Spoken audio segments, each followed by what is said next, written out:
بسم اللہ الرحمن الرحیم۔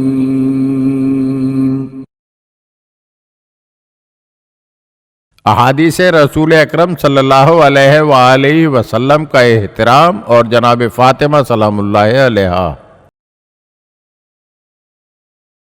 حضور اکرم صلی اللہ علیہ وآلہ وسلم کے وصال کو چند ہی دن گزرے تھے کہ ایک شخص جناب فاطمہ کے گھر آیا اور اس نے کنیز کے ذریعے کہلوایا کہ کیا رسول اکرم صلی اللہ علیہ وآلہ وسلم نے کوئی چیز آپ کے پاس یادگار کے طور پر چھوڑی ہے تاکہ میں اس سے مستفید ہو سکوں۔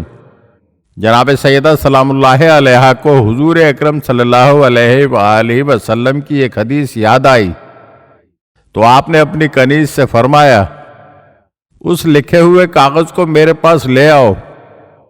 تو کنیز اس کاغذ کو ڈھونڈنے لگی مگر نہیں مل پایا، تو واپس آ کر کہنے لگی مجھے تو وہ کاغذ نہیں ملا۔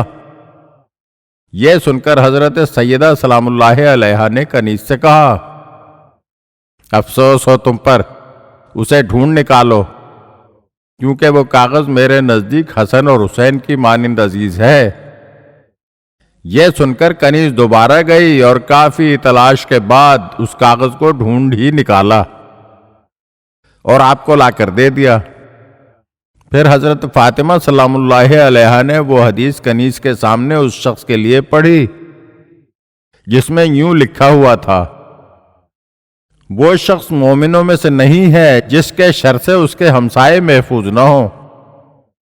جو شخص بھی اللہ اور اس کے رسول اور روز آخرت پر ایمان رکھتا ہے وہ کبھی ہمسایوں کو اذیت نہیں دیتا۔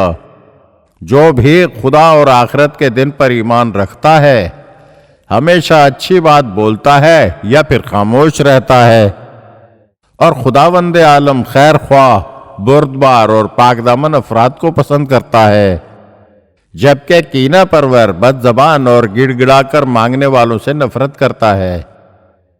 جان لو حیا ایمان میں سے ہے اور ایمان ہی بہشت میں پہنچانے کا سبب ہے، اور گالیاں دینا بے شرمی کی علامت ہے، اور بے شرمی انسان کو دوزخ کی آگ میں پہنچا دیتی ہے۔ اگر آپ ہمارے چینل کی نئی ویڈیوز دیکھنا چاہتے ہیں تو ہمارے چینل کو سبسکرائب کریں اور گھنٹی کے بٹن کو دبائیے تاکہ ہر آنے والی ویڈیو آپ کو جلد موصول ہو سکے، اور ہاں، لائک اور شیئر ضرور کیجیے اور اپنے قیمتی کمنٹ سے ہمیں آگاہ کیجیے۔ شکریہ۔